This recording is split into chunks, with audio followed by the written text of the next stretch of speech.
নবীর হাদিস সত্য কোনো সন্দেহ নাই।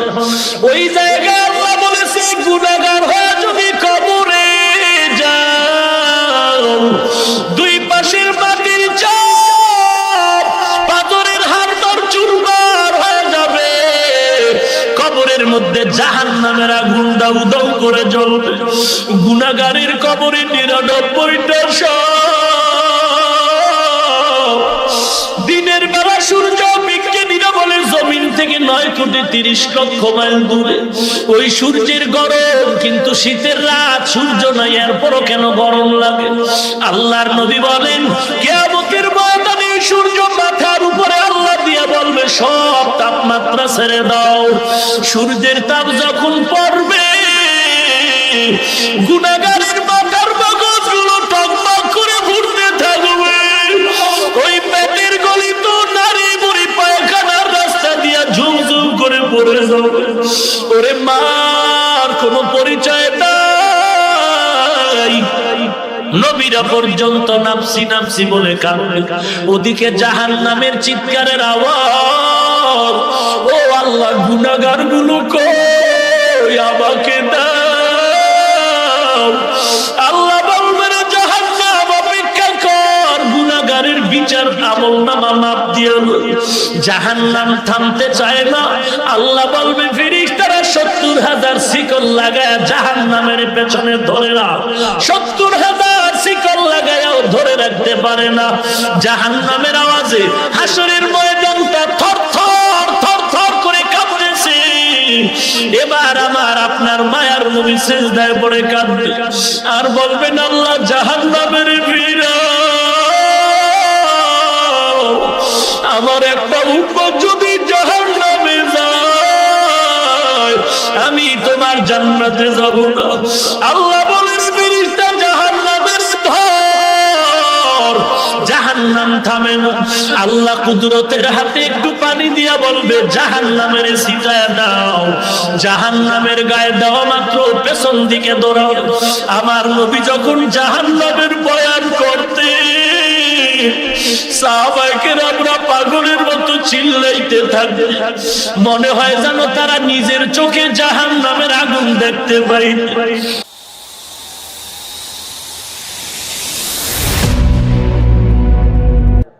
এবার একটা প্রশ্নের জবাব দিব। যারা বলেন আমরা মিলাদ মানি না, নবীর মিলাদে খুশি না, খোদার কসম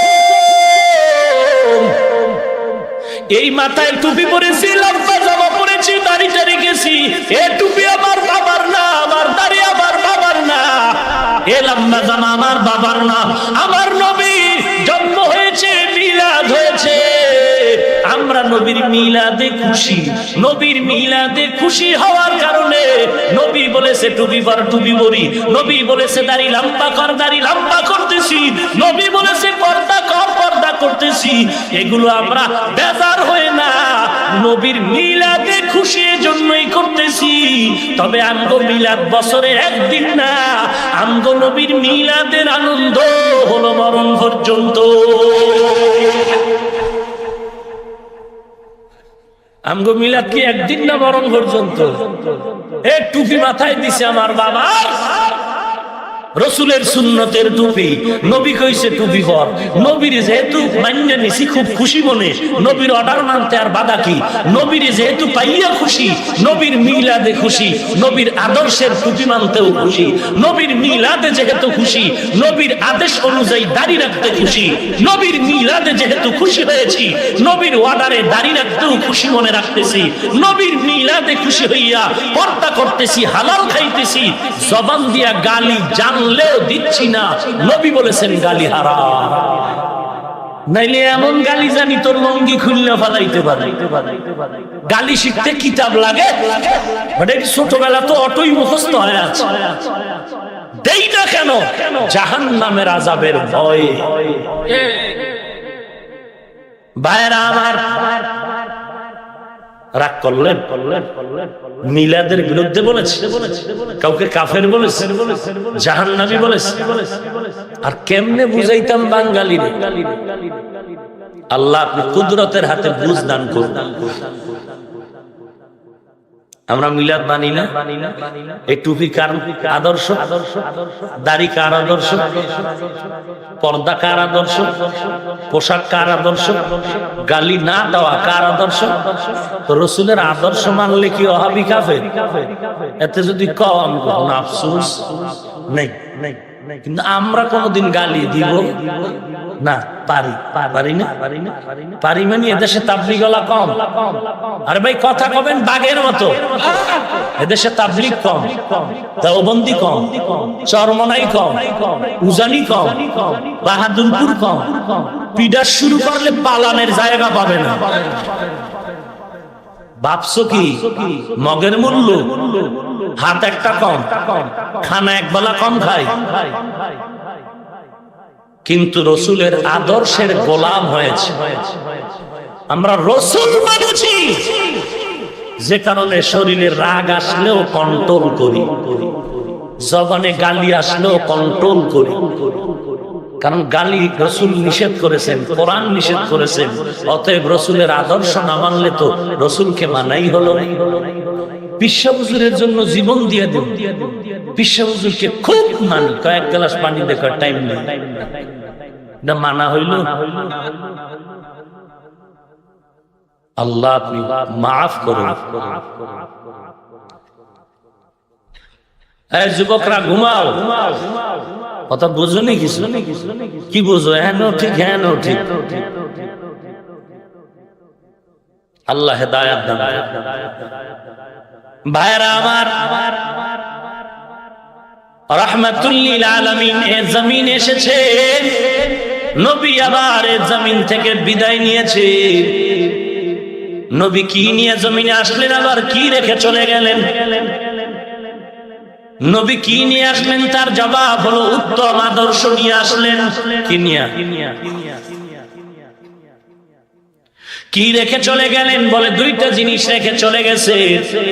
এক নম্বরে কোরআন, এক নম্বরে কি? দুই নম্বরে সুন্নাত, দুই নম্বরে।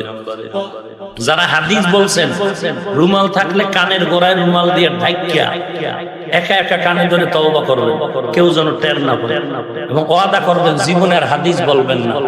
রসুল বলেছে কোরআন আর সুন্নাত, তুমি হাদিস কয়ে পণ্ডিতি করো কেন? রসুলের কথা মজা লাগে না?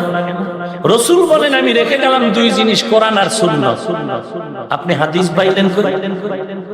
যদি কেউ প্রশ্ন করেন হাদিস বললে সমস্যা, 13,000 কিলোমিটারের মাঝে কিলাগিলি আছে। এক নাম্বার সমস্যা, রসুল বলে নাই, তুমি বললা কেন? এটাই সমস্যা।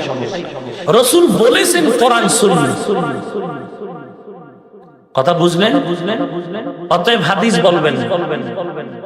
দ্বিতীয়ত সুন্নাত আর হাদিসের লম্বা ডিফারেন্স আছে, ও বিষয়ে আলোচনার সুযোগ নেই। সুন্নতের আলোচনা একরকম, হাদিসের আলোচনা সংজ্ঞা ভিন্ন রকম। হাদিস আর সুন্নতের মাঝে লম্বা ডিফারেন্স। আল্লাহ বুঝার তৌফিক দান করুন। নবী কি নিয়ে আসলেন? ভুলে গেছে। উত্তম আদর্শ, শুধু আদর্শ না, উত্তম। কি রেখে চলে গেলেন? কোরআন। সবাই বলেন কোরআন। কি নিয়ে আসলেন? কি রেখে চলে গেলেন? কোরআন সুন্নাত। এই কথা দুইটা মনে রাখবেন, একটু পরেই আবার পরীক্ষা নেবেন। এবার আসেন যারা ঈদ করেন, ঈদ মিলাদুন নবী, ঈদ মিলাদুন নবী, সকল ঈদের বড় ঈদ মিলাদুন নবী। খুব খেয়াল করেন, খুব খেয়াল করেন। দেখি তো আমরা রসুল মিলাদুন নবীতে কিছু বলেছেন কিনা। সহিহ মুসলিম শরীফ একটা হাদিসের কিতাব, বুখারীর পরের স্থান। এই হাদিসের মধ্যে আল্লাহর নবী মুসলিম শরীফের এক হাদিসে বর্ণনা করেছেন, আন আবি কাতাদা রাদিয়াল্লাহু তাআলা আনহু قال سئل رسول الله صلى الله عليه وآله وسلم عن صوم الاثنين فقال رسول الله صلى الله عليه وآله وسلم فيه ولدت وفيه أنزل علي أو كما قال النبي عليه الصلاة والسلام رواه مسلم और मिशकात। আল্লাহর রাসূল বলেন, নবী কতাদা থেকে বর্ণিত, সাহাবারা প্রশ্ন করলেন, নবী প্রত্যেক সোমবার একটা রোজা রাখতেন। মুসলিম শরীফের হাদিস। নবী সোমবার কি রাখতেন? বছরে একদিন, মাসে একবার, না প্রতি সোমবার? প্রশ্ন করা হলো, ও পয়গম্বর, আপনি সোমবার দিন রোজা রাখেন, তার কারণটা কি? নবী বলেন, আমি দুইটা কারণে রোজা রাখি। সোমবার কয় কারণে? মুখস্থ করে নিবেন। আল্লাহর নবী বলেন, আমি সোমবার দিন দুইটা কারণে রোজা রাখি। এক নাম্বার কারণ, আল্লাহ তাআলা আমাকে যেদিন দুনিয়াতে ভূমিষ্ঠ করায় দিলেন মিলাদুন নবী, ওই দিনটা ছিল সোমবার। আমি নবী সোমবার দিন রোজা রেখে মিলাদুন নবীর শুকর আদায় করি। দুই নাম্বার কারণ, আল্লাহ তাআলা আমার উপরে যখন কোরআন অবতীর্ণ করেছিলেন, ওই দিনটাও ছিল সোমবার। আমি নবী সোমবার দিন রোজা রাখার মাধ্যমে কোরআন নাজিলের শুকর আদায় করি। এবার একটা মাসআলা আমাকে বলবেন, ঈদের দিন রোজা রাখা হালাল? সবাই একমত? ঈদের দিন রোজা রাখা যেমন হারাম, ঠিক রোজার মধ্যে ঈদ করাটাও হারাম। ওরে আল্লাহর বান্দা, কোনো ঝগড়া নাই, গেলে গালাগালি নাই, হিংসা নাই, দ্বন্দ্ব নাই, দূরত্ব নাই। আশিকে রাসূল ভাই, তুমিও যে আল্লাহ মানো, আমিও সে আল্লাহর গোলাম। তুমিও যেই নবীর উম্মত, আমিও সেই নবীর উম্মত। সাহাবাদের মাঝেও মাসআলা নিয়ে বিতর্ক ছিল, রাসূলের স্ত্রীদের মাঝেও বিতর্ক, তাবেঈনদের মাঝেও বিতর্ক, সব জায়গায় বিতর্ক। তবে আমগো বর্তমানের বিতর্কের মাঝে হিংসা আর গালাগালি তখন ছিল না, আর কোন মাইকিনও ছিল না। কিন্তু হিংসা কেন আসলো? তর্ক হতেই পারে মাসআলা নিয়ে, কিন্তু এটা মাইকি মানুষ কেন জানবে? আলেমে বৈশা সমাধান করলেই তো হয়ে যায়। আমি তোমাকে একটা গালিও দিচ্ছি না, কত ভাবে বুঝায়া প্রশ্ন করি। ওরে আশিকে রাসূল ভাই, তোমরা যারা মিলাদুন নবীর ঈদ করো রে বাবা, একটু আমাকে প্রশ্নের জবাব দাও। তোমার ঈদ করাটা সঠিক যদি বলো হ্যাঁ হ্যাঁ হ্যাঁ, তাহলে মুসলিম শরীফের হাদিস থেকে কি পাইলাম? মিলাদুন নবীতে রোজা রেখেছেন আমার নবী, তাহলে সেটা কি বেঠিক হয়ে যাবে? কারণ ঈদের দিন রোজা রাখা ঠিক না। যদি তোমার ঈদ সঠিক হয়, মিলাদুন নবী উপলক্ষে নবীর রোজা রাখা বেঠিক হয়ে যাবে। আর যদি বলেন না না, মিলাদুন নবী উপলক্ষে মুসলিম শরীফের হাদিসের মতে রাসূলের রোজা রাখাটাই সঠিক, তাহলে রোজার মধ্যে ঈদ করাটা কতটুকু সঠিক একটু চিন্তা করা দরকার।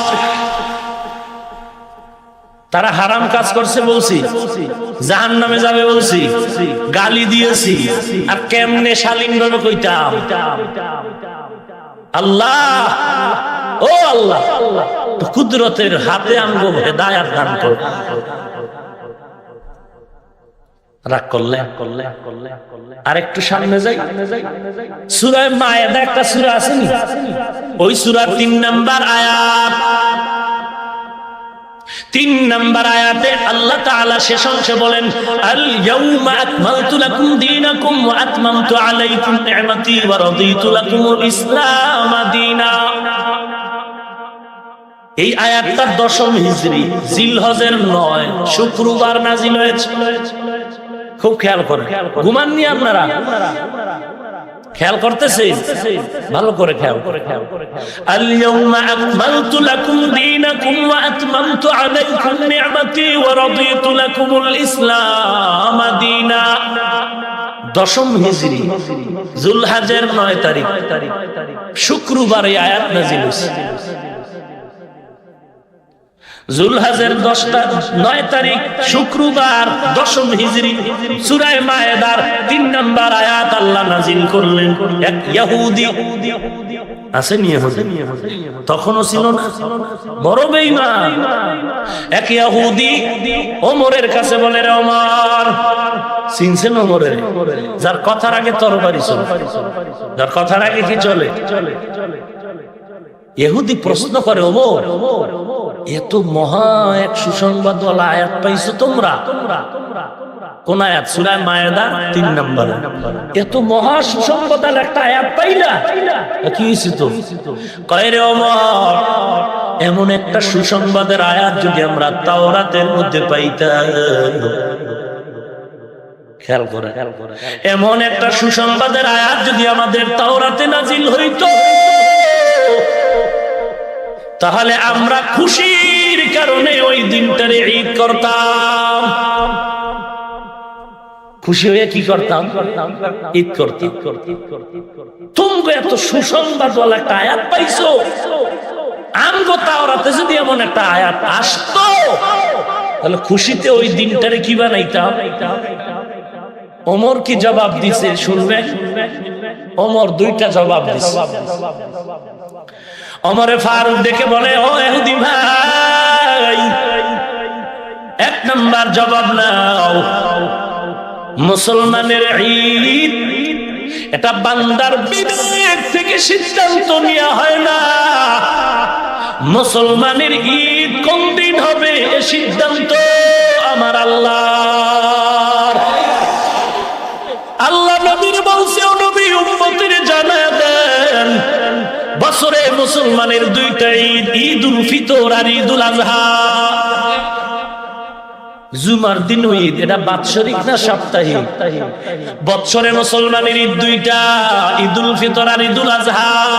ওমর দেখে বলে, ইহুদি ভাই, যদি তুমি বিবেক দিয়ে ঈদ বানাও তাহলে এটা তো মুসলমানের ঈদ হতে পারে না।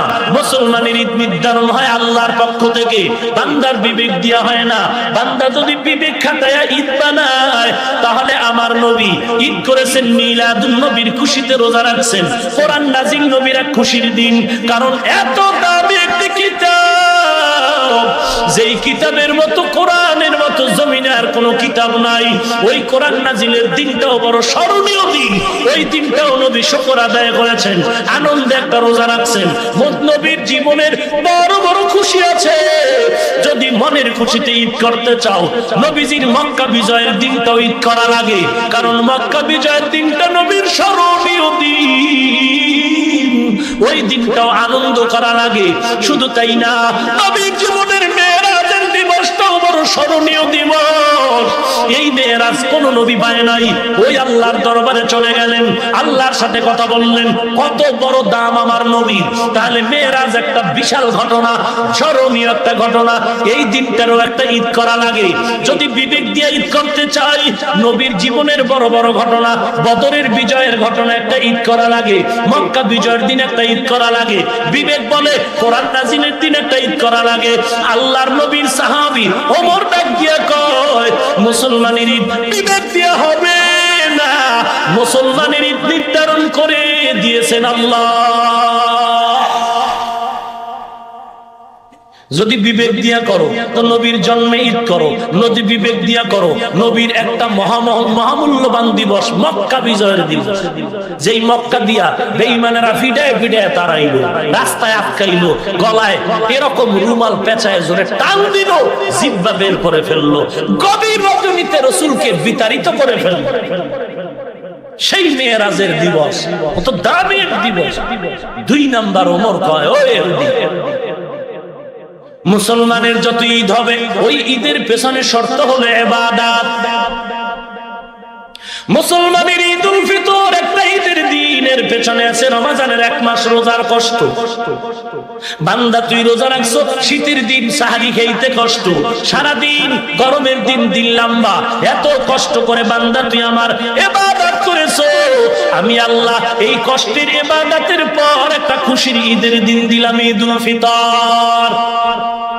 কোরবানির ঈদের মাঝেও কষ্ট, দৌড়াইতে থাক, সাফা মারওয়ায় দৌড়াবি, সাদা কাপড় পরবি, আল্লাহরে ডাকবি, বাইতুল্লাহ চক্কর লাগাবি আর বলবি লাব্বাইক আল্লাহুম্মা লাব্বাইক, লাব্বাইক লা শারীকা লাক লাব্বাইক, ইন্নাল হামদা ওয়ান নি'মাতা লাকা ওয়াল মুলক লা শারীকা লাক।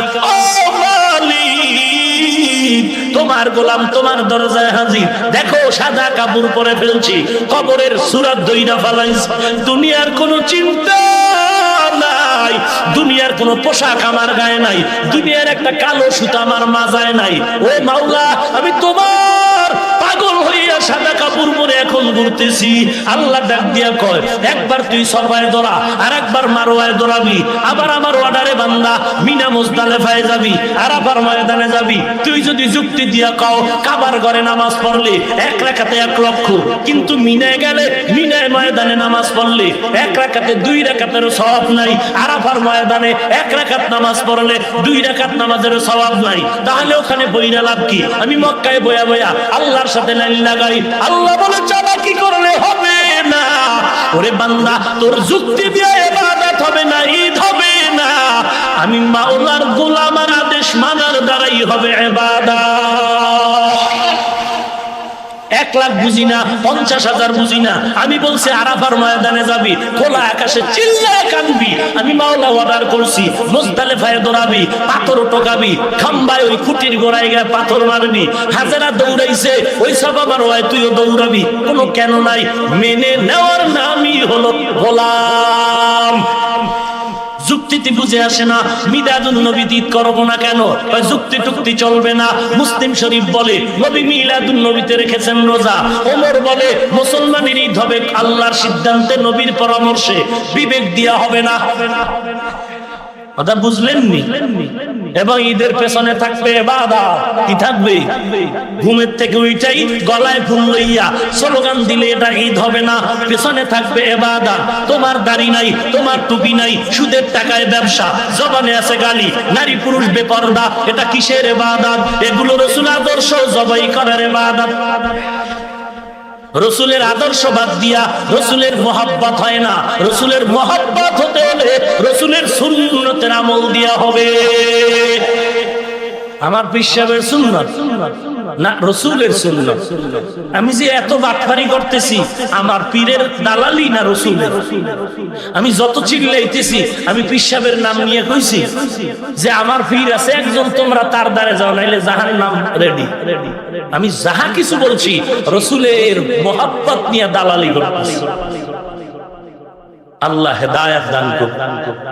রসুল কি নিয়ে আসছেন ভুলে গেছেন? কি রেখে চলে গেলেন? কোরআন আর নবীর আদর্শ কত উত্তম। আহা, যে রাসূল দুনিয়াতে আসার আগেই প্রশংসা মুমিনেরাও বলে, বেঈমানেরাও বলে। কেমন এক নবী পাইলাম রে মুমিন, যে নবী দুনিয়াতে আসার আগে থেকেই গুণগান শুরু হয়ে গেল। মুমিনের জবানেও চলে, বেঈমানের জবানেও চলে। ঈসা নবীর আগে এক সাধক এই জমিনে জঙ্গলার পাশে, পাহাড়ের পাশে, মাটির মধ্যে বসে সাধনা করেছে। একদিন আর দুদিন না, 100 বছর সাধনা করেছে। ওই সাধকের নাম ইতিহাসের পাতায় হলো গৌতম বুদ্ধ। ঈসা নবীর আগে সাধক সাধনা করেছে মাটির মধ্যে বসে। গৌতম বুদ্ধের এই একই জায়গায় বসে সাধনা করার কারণ মাটির তৈরি ওই পোকায় গৌতম বুদ্ধের শরীরের নিচের অংশ খেয়ে ফেলেছিল। দীর্ঘ বছর সাধনা করার পর এই গৌতম বুদ্ধ একটা ধর্মের আবির্ভাব ঘটালো। ধর্মের নাম দিল গৌতম বুদ্ধের ধর্ম, বৌদ্ধ ধর্ম। আর এই ধর্মের একটা মূল স্লোগান দিল, জীব হত্যা মহাপাপ। গরু কাটা যাবে না, মাছ কাটা যাবে না, জীব কাটা যাবে না, এটা মহাপাপ। ওই গৌতম বুদ্ধের অনুসারী হলো বার্মার সরকার। বৌদ্ধ ধর্মের মানুষ ওই গৌতম বুদ্ধের অনুসারী। গৌতম বুদ্ধের মূল স্লোগান হলো জীব হত্যা মহাপাপ। কিন্তু বার্মার সরকার মুসলমানের জবাই করে মায়ের কোলের বাচ্চাগুলো গলায় রশি লাগায় কুকুরের মতো টেনে টেনে গাছের সাথে বেঁধে বেঁধে হত্যা করে চামড়া খুলে প্রমাণ করে দিল বার্মার সরকার। গুরু বলেছে জীব হত্যা মহাপাপ, কিন্তু বার্মার সরকার মুসলমানের জবাই করে প্রমাণ করল। এই বার্মার সরকার গুরুর অবৈধ সন্তান, পৃথিবীর শ্রেষ্ঠ গাধা। ভালো করে মনে রাখবেন, যেই ওস্তাদ ছাত্রকে সম্মান করে না সে ছাত্রগুলো, যেই ছাত্র ওস্তাদকে মুরব্বি মানে সম্মান করে না সে ছাত্র বেয়াদব। যেই সন্তান মা বাবাকে মুরব্বির চেয়ারে বসায় সম্মান করে না, সে সন্তান বেয়াদব। যেই ভক্তরা গুরুকে সম্মান করে না, সে ভক্তগুলো বেয়াদব। যেই উম্মতেরা নবীকে সম্মান করে না, সে উম্মতেরা বেয়াদব। কথা বুঝেননি? যেই মুক্তাদিরা ইমামের পেছনে নামাজ পড়ে কিন্তু ইমামরে সম্মান করে না, সে মুক্তাদিরা বেয়াদব। এর নবীর উম্মতের দল। এই গৌতম বুদ্ধ যখন মৃত্যুর বিছানায় পড়ে গেল, লক্ষ লক্ষ ভক্তরা দাঁড়ায় বলে, বুদ্ধদেব আপনি মরে যাবেন, আপনার পরে আমরা কার অনুসরণ করে চলবো? গৌতম বুদ্ধ বলে, ভক্তরা কথা বলতে বড় কষ্ট, মৃত্যু যন্ত্রণা শুরু হয়ে গেল, তার উপর শুনেন আমার মরণের পরে জমিনে এমন একজন বুদ্ধের আবির্ভাব হবে, তিনি আমার মতো বুদ্ধ না, তিনি হবে মৈত্রীয় বুদ্ধ, শান্তির বুদ্ধ। ভক্তরা বলে, সংক্ষেপ পরিচয় যথেষ্ট নয়, ডিটেইলস পরিচয়টা আমাদের জানতে হবে।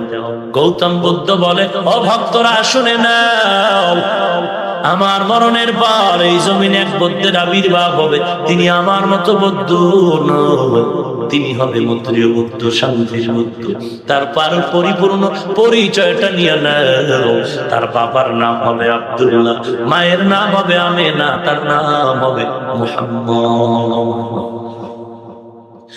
ইমামুল আউয়ালিন আল আখিরিন বহরে সাদকা রাহমাতাল লিল আলামিন সাইয়্যিদুল কাউনাইন খাতামুল মুরসালিন আখির আমর বুদে ফখরুল আউয়ালিন। খারাপ লাগে আপনার?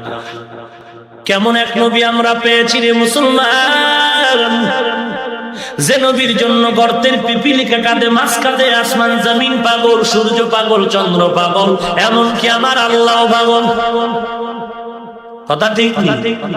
গর্তের পিপিলিকা কাঁদে, ও মালিক একটু নবীর রওজায় পাঠায়া দাও, নবীর রওজাটা জিয়ারত করে আসবো। পিপিলিকায় কয়, নুজহাতুল মাজালিস নামক কিতাবে ঘটনা আছে।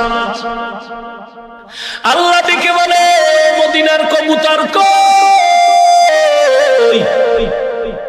এ মদিনার কবুতর অমুক এলাকায় যা, যায় গর্তের পিপিলিকা রাসূলের রওজা দেখবে, বাইতুল্লাহ দেখবে। তুই যাই আর পিপিলিকাটারে নিয়া নবীর রওজাটারে দেখায়, আবার বাইতুল্লাহ ঘুরাইয়া ওই গর্তে পাঠায়া দেয়। গর্তের পিপিলিকা নবীর পাগল হয়া কান্না করে দেখার জন্য পাগল। আর মুসলমান আজকে নবীর উম্মত দাবি করার পর নবীর সুন্নাত এমন ভাবে জবাই করতেছে, আজকে বড় দুঃখ কলিজা ফেটে যায়। আজকে বিধর্মীরা নবীর নামে অনেক জায়গায় শ্রদ্ধা করে, কিন্তু মুসলমান নামদারীরা নবীর সুন্নাতকে কোনো পরোয়াই করে না।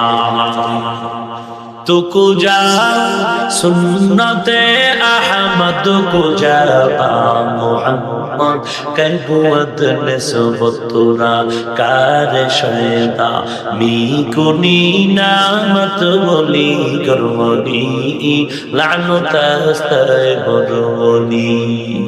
কেমন এক আদর্শওয়ালা আমার নবী, যে নবী এমন এক সময় মক্কার জমিনে আসছেন, যে সময় মক্কার মানুষ চূড়ান্ত বেহায়া বেলাজা। মক্কার নারী আর পুরুষেরা উলঙ্গ হয়ে বাইতুল্লাহ তাওয়াফ করে, ভালো না খারাপ? যুবক যুবতী যখন তখন যেখানে সেখানে মনে চায় যৌবনের আদান প্রদান করে। ঠিক এমন সময় আমার নবী আসছেন উত্তম আদর্শ নিয়া।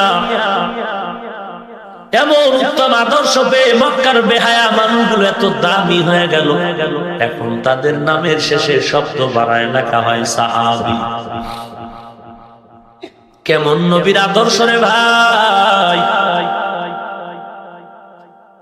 জমিনের মধ্যে কত আদর্শের গান শুনলাম। আব্রাহাম লিঙ্কনের আদর্শ, পেলেটোর আদর্শ, মাও সেতুংয়ের আদর্শ, লেনিনের আদর্শ, কার্ল মার্ক্সের আদর্শ, সোশ্যালিজম, কমিউনিজম, ক্যাপিটালিজম, সমাজতন্ত্র, গণতন্ত্র, পুঁজিবাদ, যাহা কিছু দেখেছে রে মুসলমান, আল্লাহর কসম সব আদর্শগুলো নাবাদ, একমাত্র মদিনার নবীর আদর্শই হলো পাক। কেমন আমার নবীর আদর্শ পবিত্র! 4000 বছর পরে নবীরে দেখতে পারে নাই, নবীর আদর্শের পাগল হইয়া আমেরিকার বৈজ্ঞানিক নীল আর্মস্ট্রং মাইকেল কলিন্স কালেমা পড়ে মুসলমান হয়ে গেল। নবীর আদর্শের পাগল হইয়া ভারতের সন্তান শিব শক্তি স্বরূপজি নবীরে দেখে নাই, শুধু নবীর আদর্শের পাগল হয়ে কালেমা পড়লো। এর নবীর উম্মত পাকিস্তানের হিন্দি গানের শিল্পী একটা গান গাইলে লক্ষ টাকা হাদিয়া, ইন্টারনেটে সার্চ দে জুনায়েদ জামশেদ নাম লেখ, এখনো তার হিন্দি গান পাবি। কিন্তু আল্লাহর বান্দা ইসলামের রাসূলের আদর্শ মানার কারণে কয়েক মাস আগে বিমান দুর্ঘটনায় ফ্যামিলি সহ পৃথিবী থেকে বিদায় নিল।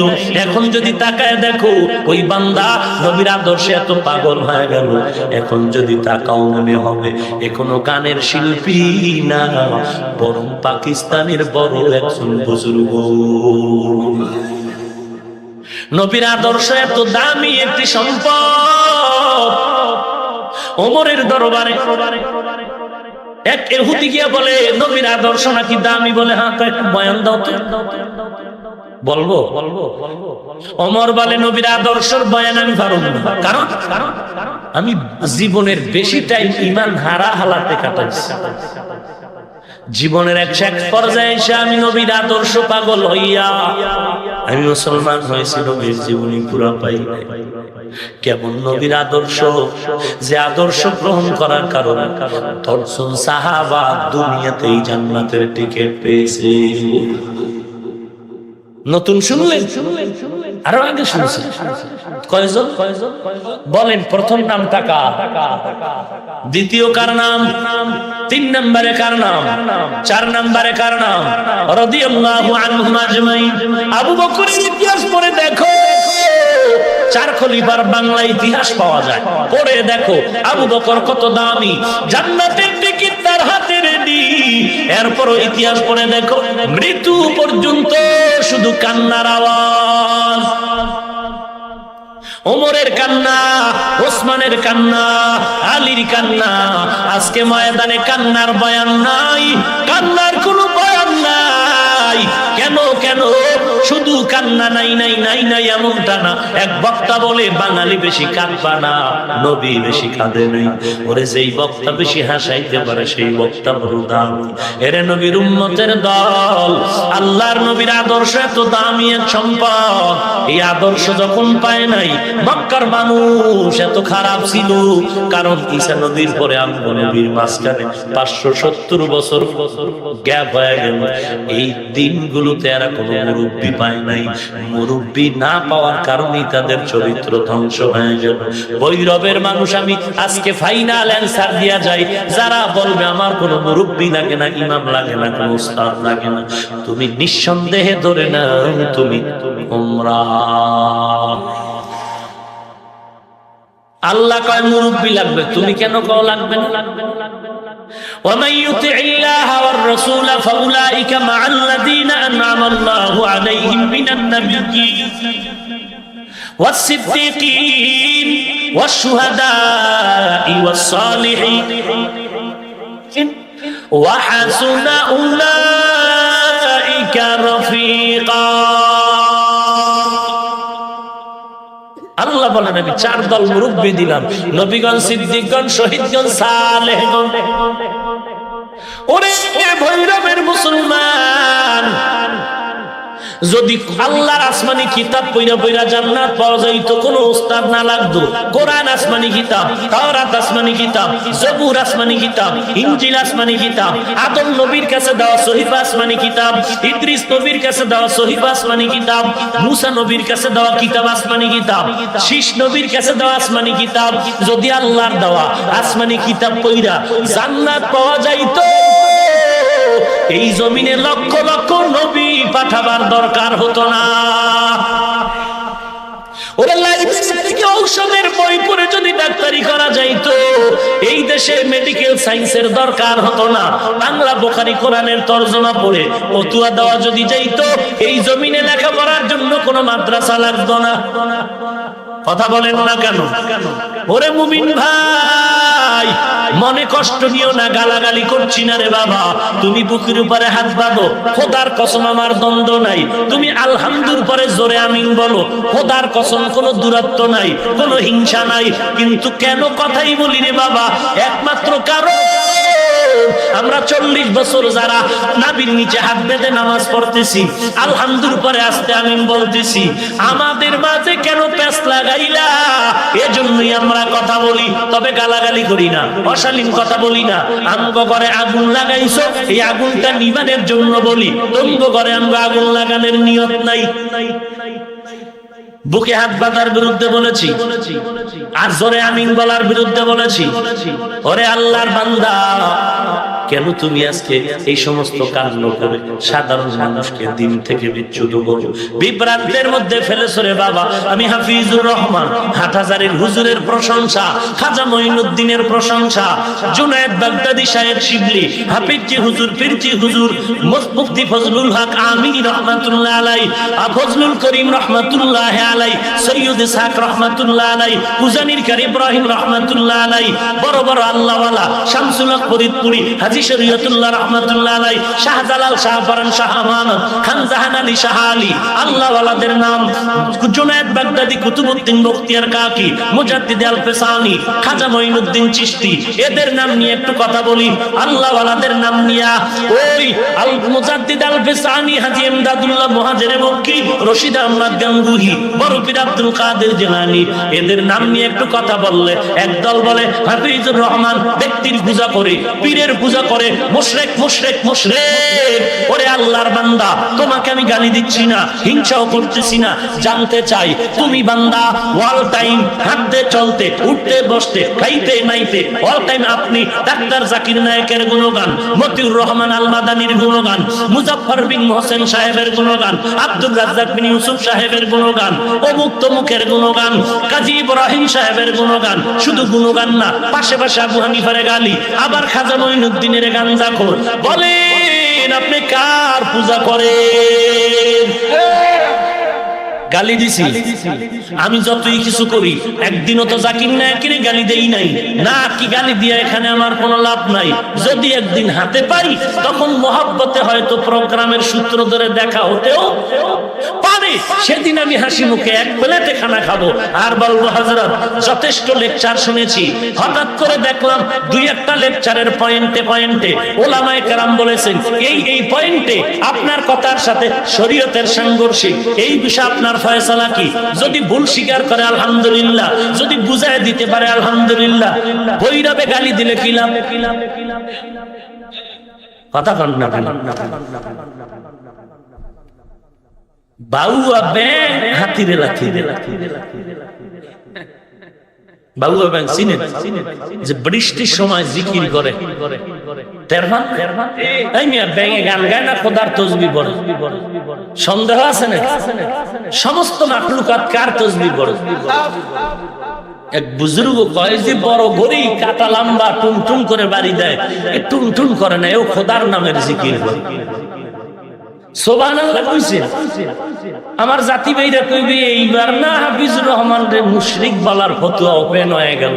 শুনছো গরিতেও নাকি আল্লাহর জিকির করে? ওরে মুশরিক, গরিহার দাম বগুয়া দাল্লাহু না গোয়াদ টুনটুনা টুনটুনা টুটু বাজাহের সাম এমি আয়াত কে টুটু কে ধর্মানা বগুয়াদ আল্লাহু। বাউয়া ভাই হাতির লাঠি দেয়, পাওয়ার কি কর? ভিতরে টাওয়ার আছে। কিসের টাওয়ার? এবার তদন্ত কইরা দেখা গেল আইয়ুব খানের পয়সা লাগানো ব্যাঙের ফাঁসার ভিতরে। ওই বাবা কোরআন শরীফ খুইলা দিলে আরবি, আমিও বুঝি না, আব্বাও বুঝি না। বুখারী খুইলা আরবিটা দিলে কয় খবরদার মাপ চাইবো। এই লোক আবু হানিফারে গালি দেয়, খাজা মঈনুদ্দিনের কয় গাঞ্জা খো। ব্যাপার কি? কেউ যদি কয় ময়দান থেকে, এই হুজুর তুমি যে ব্যাঙের কাহিনীটা শুনাইলা, এটা কোরআন শরীফের কত নাম্বার সূরায় আছে? এরকম তার সেরাও আছে না নাই? এইরকম তার সেরারাই ওয়াজের পরে মোবাইল চুরি করে। মোনাজাত হয়ে গেছে, সবাই একটু আসছেন মুসাফা করবে, হুজুর একটু দোয়া নেই। এই ডান পাশে একজন চিৎকার দিয়ে কাঁদে, কি করে মোবাইল নেই। বাম পাশে আর একজন কাঁদে, কি করে মানি ব্যাগ নাই, শীতে হয়ে রয়েছে। কারা নিছে? জিন, ফেরেশতা, স্বর্ণের মানুষ। এরা বয়ানও শুনছে, মোনাজাত করছে না? কি কইছে মোনাজাত? ও আল্লাহ, আমি জানি এ বিশাল ময়দানের মোনাজাত খালি ফিরায় দিবে না, সবার মোনাজাত কবুল করবা, আমারটাও কবুল করে নিও। 5টা মোবাইল না নিয়ে বাড়ি যাবো না। তোরে যদি আমি হাতে পাইতাম, জিগাইতাম তোর মা খারাপ না তোর আব্বা খারাপ?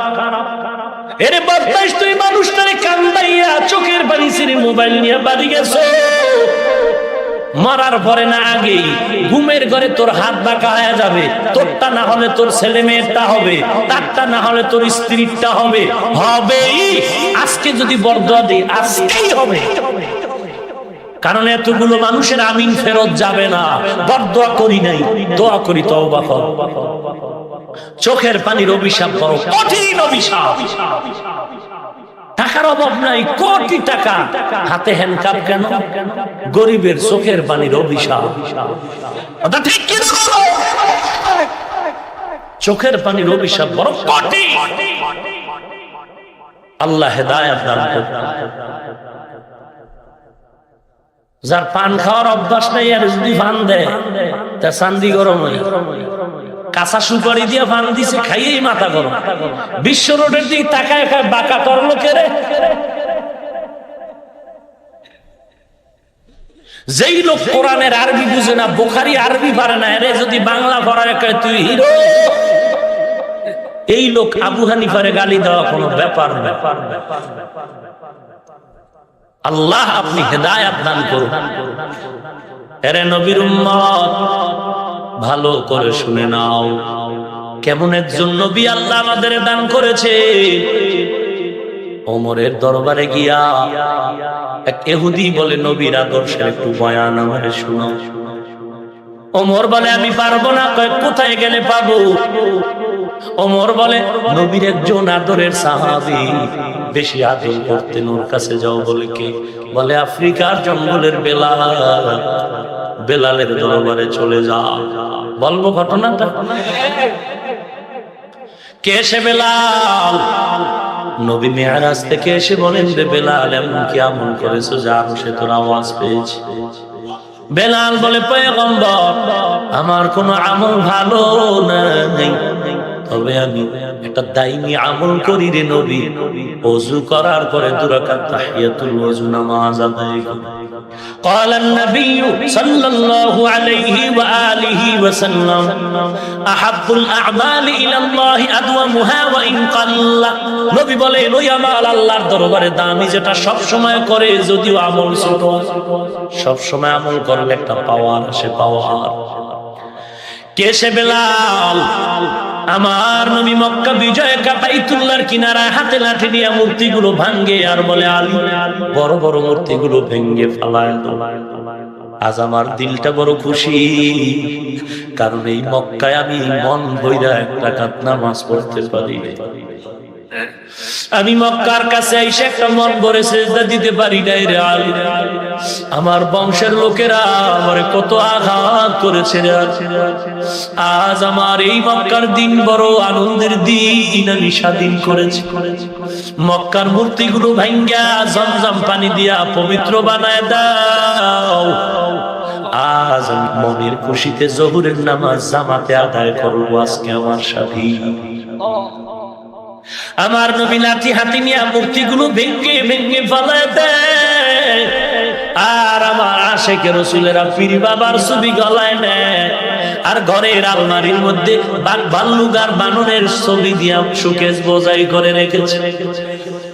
নবী মূর্তি ভেঙে দেয়। মুসলমান, নবীর আশেক মূর্তি ঝুলাও। কোথায় নবী আর কোথায় তুমি? এরে নবীর উম্মতের দল, আমার নবী আজ খুশি, আবার চোখে পানি, খুশির কান্না। কারণ এই মক্কা থেকে বড় কষ্ট করে গেছে। মদিনায় যাওয়ার আগের 3টা বছর বড় কষ্টের ছিল আমার নবী। মাঝে মাঝে আম্মা জান আয়েশা বর্ণনা দেয়, দেখতাম আমার হুজুরের পাশে বৈশা নবী মাঝে মাঝে গুনগুন গুনগুন করে কান্না করে। আম্মা জান আয়েশা বলতেন, আমি জিজ্ঞাসা করলাম নবী, আমি আয়েশা আপনার পাশে, আপনি কেন কাঁদেন? নবী বললেন, ও আয়েশা তুমি জিজ্ঞাসা করবা না, আমার দুঃখের দিনের কথা মনে পড়লে চোখের পানি ধরে রাখতে পারি না। নবী আপনি কেন কাঁদবেন? নবী বলেন, ও আয়েশা তুমি আমার সুখের দিনের বিবি, কিন্তু আমার জীবনটা সুখের নয়। বহু কষ্ট আমি জীবনে করেছি, বিশেষ করে মদিনায় আসার আগের 3 বছর বড় কষ্ট করেছি। কারণ আমার মাথার উপরে 2টা ছায়া ছিল, চাচা আবু তালেব আর খাদিজাতুল কুবরা। এরা যখন চলে গেল, ইন্তেকাল হয়ে গেল, কওমের লোকেরা আমার উপরে অত্যাচারের অবস্থাটা বাড়ায় দিল। আমি খাদিজার কথা যখন মনে আইসা যায়, ও আয়েশা আমি চোখের পানি ধরে রাখতে পারি। কে সে খাদিজা? আয়েশা তুমি জানো, আমি একা একা জঙ্গল পেরিয়ে, পাথরের পথ পেরিয়ে হেরা পাহাড়ে উঠতাম, কেউ নাই আমার পাশে বসে। আমি ওই পাহাড়, এখন সিঁড়ি আছে, এসি আছে, উপরে দোকান আছে, তখন তো কিছুই নাই। নবীজি বলেন, আয়েশা আমি একা একা গিয়া ওই পাহাড়ের উপর উঠা পড়তে নেমে আমি কাবা দিয়ে ফিরে আল্লাহর ধ্যানে কাটাই। 1 দিন 2 দিন 3 দিন 1 সপ্তাহ পর্যন্ত আমি বাড়ি যাইতাম। মাঝে মাঝে তাকায় দেখতাম ওই খাদিজাতুল কুবরা মহিলা মানুষ জঙ্গলের পথ পেরিয়ে, পাথর পেরিয়ে, এত বিশাল উঁচু পাহাড় বেয়ে বেয়ে উঠবে। ওই আমার বিবি খাদিজা দেখতাম আমার পাশে গর্তে নেমে নাস্তা নিয়ে হাজির হয়ে গেছে। ওরে আয়েশা শুধু তাই না, আমি পেটে পাথর বেঁধে মানুষের কাছে কাছে ঘুরে ঘুরে কালেমার দাওয়াত দিতাম। 1 দিন 2 দিন 3 দিন পরে ঘরের দরওয়াজায় এসে দাঁড়াইতাম, সালাম দাও, মাত্র দরজা খুলে যাইত। আমি দেখতাম আমার সহধর্মিনী খাদিজা দাঁড়ায় আছে। আমি একদিন বললাম, ও খাদিজা আপনি কি ঘুমান না? খাদিজা চোখের পানি ছেড়ে বলেন, ও পয়গম্বর, আমি 2 জন স্বামী বিদায়ের পর আপনাকে কবুল করেছি রে পয়গম্বর। আমি 5টা সন্তানের মা হওয়ার পরে আমি আপনার ঘরে আছি। আমি খাদিজা জানি আপনার মাও নাই, আপনার বাবাও নাই। আজকে যদি আপনার মা জমিনে থাকতো, আপনাকে বাইরে রেখে মা ঘুমাইতো না, খানাও খাইতো না। ওরে পয়গম্বর, আপনি বাইরে বাইরে ঘুরে এনার কালেমার দাওয়াত দেন, কত দুশমন আপনার চোখের পাশে। ওরে নবী, আল্লাহর জাতের কসম, আমি জানি আপনি মা মা বলে জীবনে একটা ডাকও দিতে পারেন নাই। আপনি আব্বা বলে ডাক দিয়ে কলিজা ঠান্ডা করার সুযোগ পান নাই রে নবী। আমি খাদিজা অনেক চিন্তা করে দেখেছি, আপনি বড় ইয়াতীম। আমি খাদিজা যদি আরামে ঘুমায় যাই, আর আপনি দরজার কিনারায় যদি দাঁড়ায় কষ্ট করেন, আমি খাদিজা জাহান্নাম ছাড়া উপায় নাই। ও নবী, আল্লাহর কসম, আপনি যতক্ষণ ঘরের দরওয়াজায় আসেন না রে নবী, আমি খাদিজার দরওয়াজার কিনারায় দাঁড়ায় অপেক্ষা করি রে ভয়।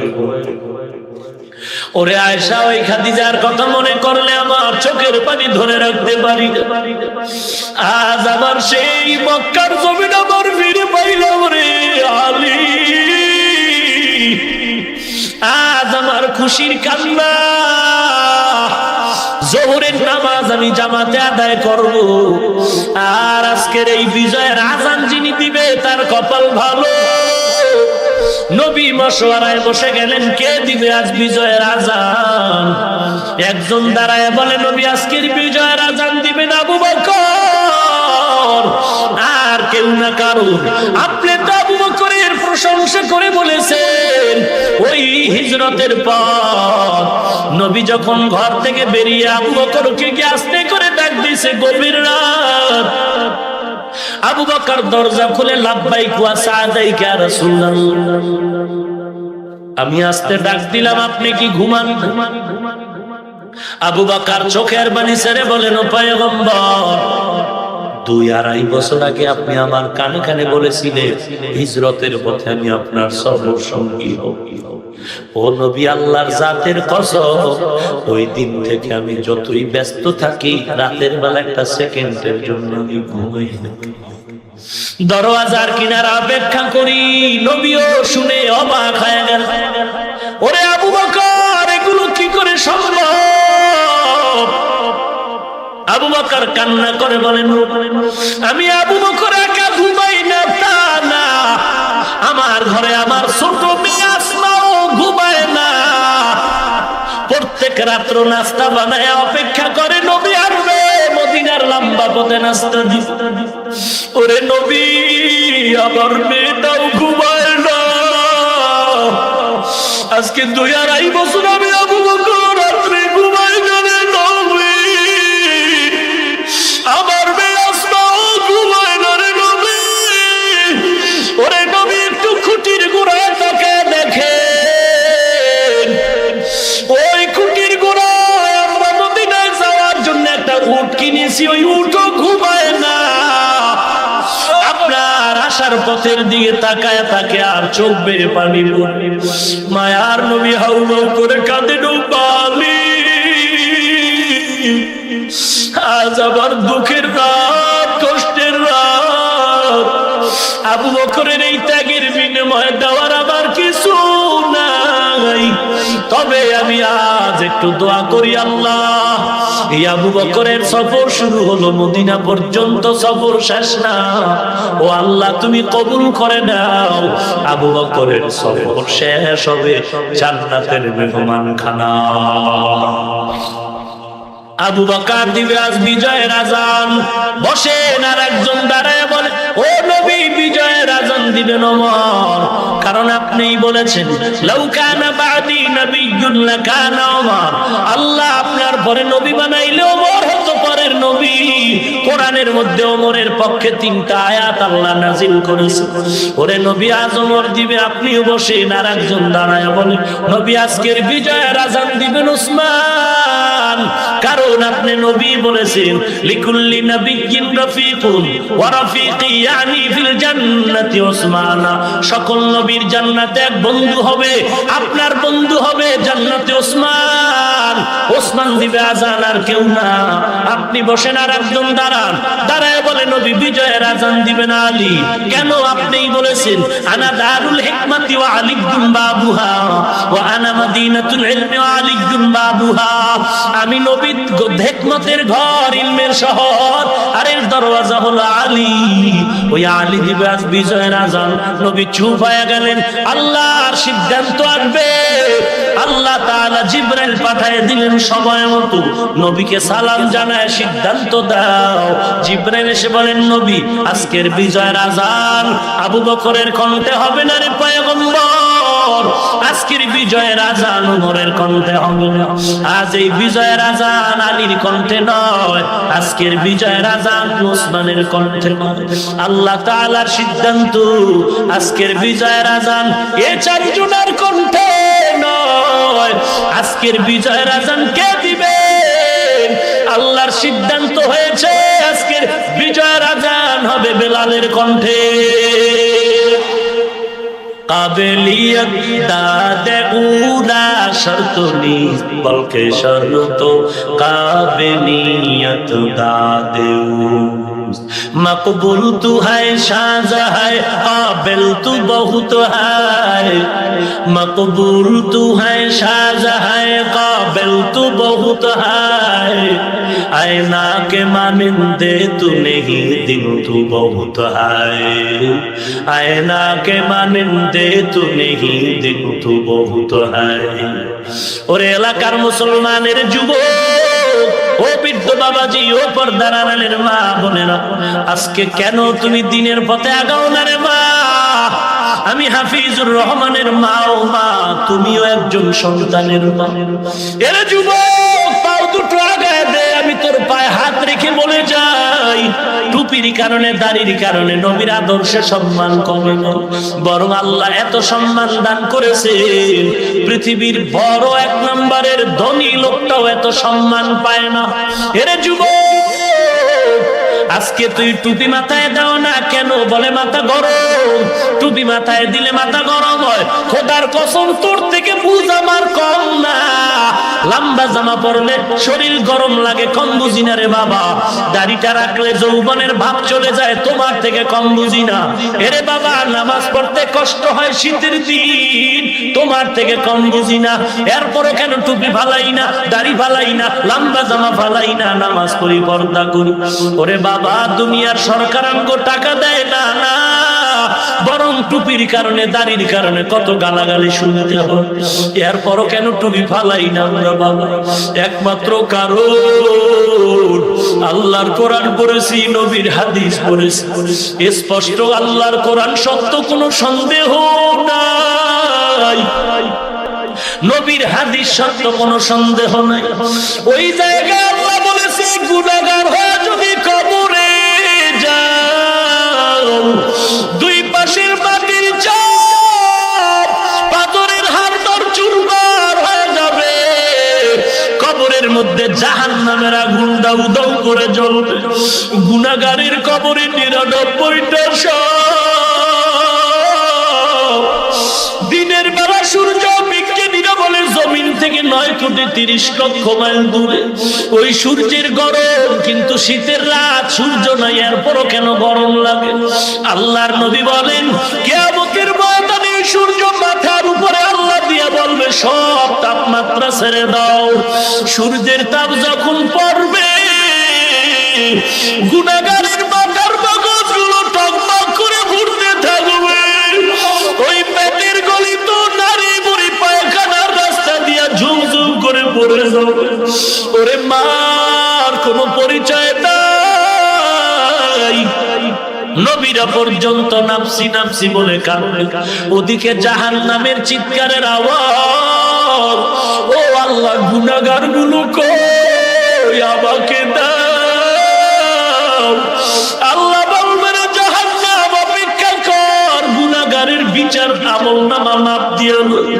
জাহান্নাম থামতে চায় না। আল্লাহ বলবে, ফেরেশতারা 70,000 শিকল লাগায় জাহান্নামের পেছনে ধরে রাখ।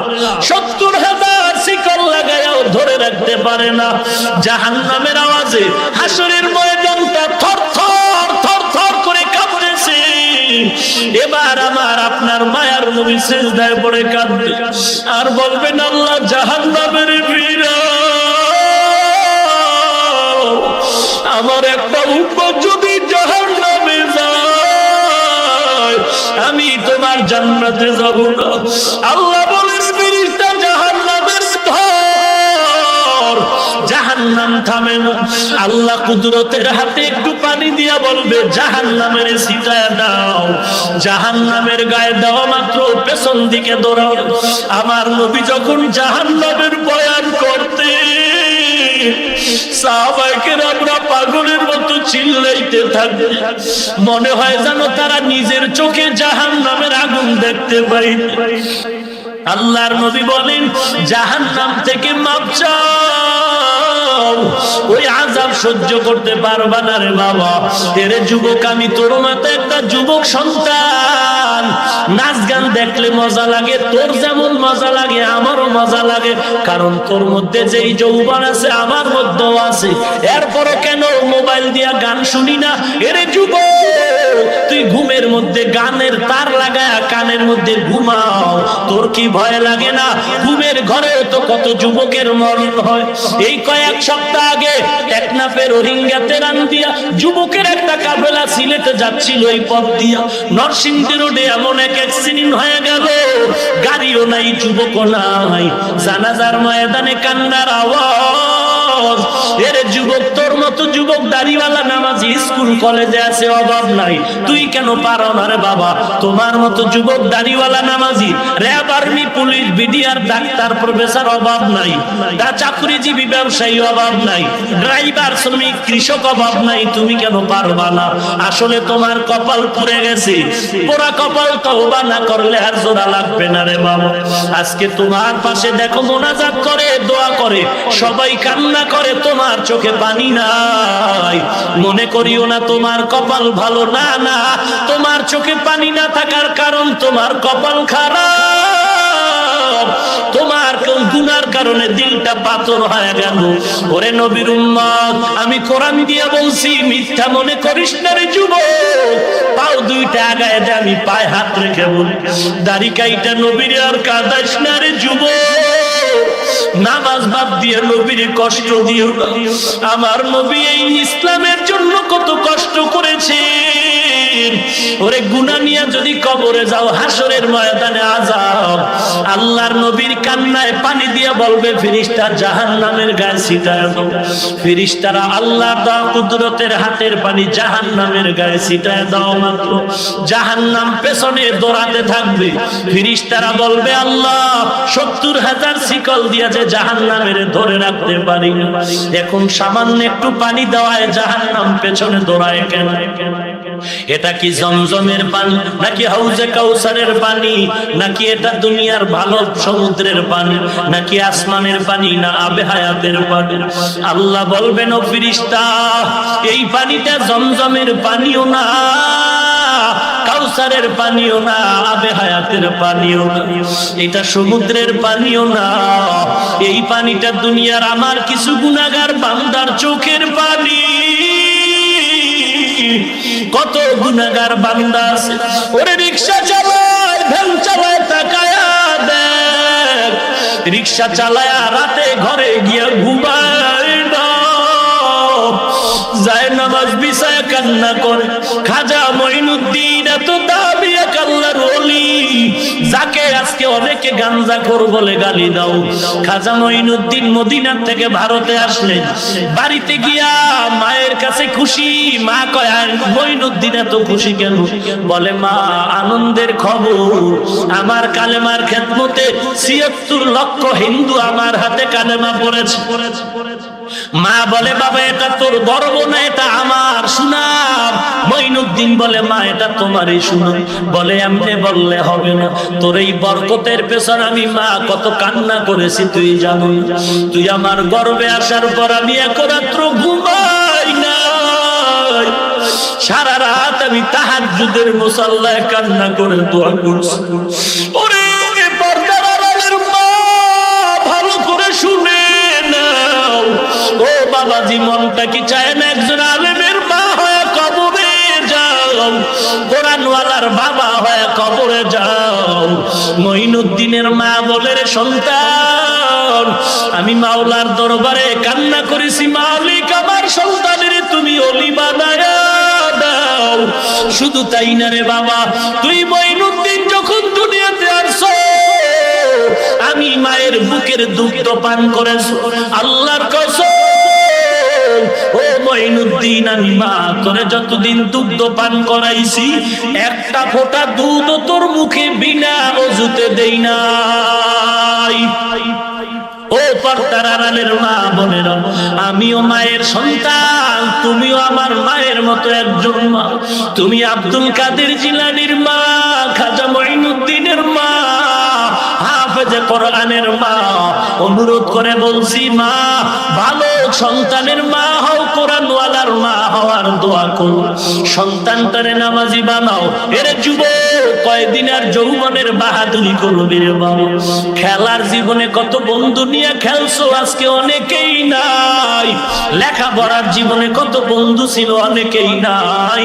ডানে তাকায় দেখি অন্ধকার, বামে তাকায় দেখি অন্ধকার।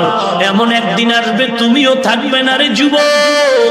অতএব আল্লাহর কাছে তওবা করো, মা বাবারে কষ্ট দিবা না, আল্লাহওয়ালারে বন্ধু বানায় আমল করবা, নামাজ পড়বা, দাড়িটা লম্বা করবা, মা বাবার খেদমত করে দোয়া নিবা, সহিভাবে কোরআন পড়বা, দেশ ও জাতির বিরুদ্ধে কোনো ষড়যন্ত্র করবা না। তওবার যদি নিয়ত থাকে, মুনাফিকি যদি না থাকে, আল্লাহর মহব্বত নিয়া খাঁটি তওবার নিয়তে দুটো হাত আমার আল্লাহকে দেখায় দাও। আয় আল্লাহ সবার হাত কবুল করে নেন, দাড়িওয়ালা নামাজি নবীর আশিক বানায় দেন। আয় আল্লাহ ঈমান আমল মজবুত করে দেন। আয় আল্লাহ সহিভাবে কোরআন পড়ার তৌফিক দান করেন। মা বাবার খেদমতের জন্য কবুল করে নেন, খাঁটি আল্লাহওয়ালার বন্ধু বানায় দেন। দেশের বিরুদ্ধে, জাতির বিরুদ্ধে ষড়যন্ত্র থেকে হেফাজত করেন। আমাদের তওবা কবুল করে নেন, তওবার উপরে মজবুত হয়ে চলা তৌফিক দান করেন। আমিন। আলহামদুলিল্লাহি রাব্বিল আলামিন ওয়াস সালাতু ওয়াস সালামু আলা সাইয়্যিদিল আমবিয়া ওয়াল মুরসালিন ওয়া আলা আলিহি ওয়া আসহাবিহি আজমাইন ইয়া আরহামার রাহিমিন ইয়া আরহামার রাহিমিন ইয়া আরহামার রাহিমিন। আল্লাহুম্মা জাআলনি মিনাল মুস্তাজাবিনা লিদ-দাওয়াত রব্বিরহামহুমা কামা রাব্বায়ানি সগীরা। ও দয়ার মালিক, কুদরতের নজর দিয়ে দেখেন এখানে কত উলামায়ে কেরামরা হাত তুলেছে, কত সাদা দাড়িওয়ালা মুরব্বী হাজী সাহেব। আয় আল্লাহ কত যুবক ছাত্র ভাই, কত তালিবুল ইলম, কত মা বোনের বসারও জায়গা পায় না, দাঁড়ায় দাঁড়ায় কোরআন সুন্নাহর কথাগুলো শুনছে। ও মালিক, এরা খানার লোভে আসে না, টাকার লোভে আসে না। সবাই জাহান্নাম থেকে ক্ষমা চায়। আয় আল্লাহ নবীর আদর্শের বয়ান হয়েছে, আপনি কারো হাত খালি ফিরাত দিয়ে। আয় আল্লাহ সকলের জীবনের গুনাহগুলো মাফ করে দেন। আয় আল্লাহ গুনাহগার বলে তারায়া দিন না রে মালিক। আয় আল্লাহ সকলকে মাফ করে দেন আল্লাহ। আয় আল্লাহ মাহফিল কবুল করে নেন, টাকা পয়সা পরামর্শ সময় যারা দিয়েছে কবুল করে নেন, মাইক লাইট প্যান্ডেল যারা দিয়েছে কবুল করে নেন। আয় আল্লাহ মাঠে প্রতি বছর আহলে হকের ব্যানারে মাহফিল কবুল করে নেন। আয় আল্লাহ এলাকার ঘরে ঘরে হেদায়েতের বাতি জ্বালায় দেন, মা বোনদের আবেদা পর্দানিশী বানায় দেন, ছেলে সন্তান দিনদার বানায় দেন, কোরআনওয়ালা সন্তানের মা বাবা বানায় দেন। আয় আল্লাহ নেককার সন্তান দান করেন। আয় আল্লাহ কারো হাত খালি ফিরাইয়া দিন, আলোচনার ভুল ত্রুটি ক্ষমা করে দেন, সওয়াবটুকু নবীজির রওজায় পৌঁছায় দেন।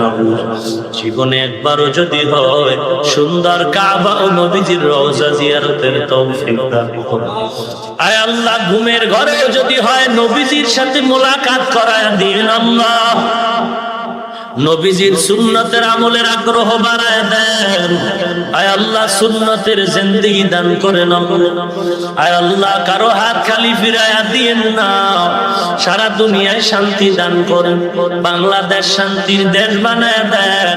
বিদেশের ঘরে যারা ব্যবসা করে হেফাজত করেন।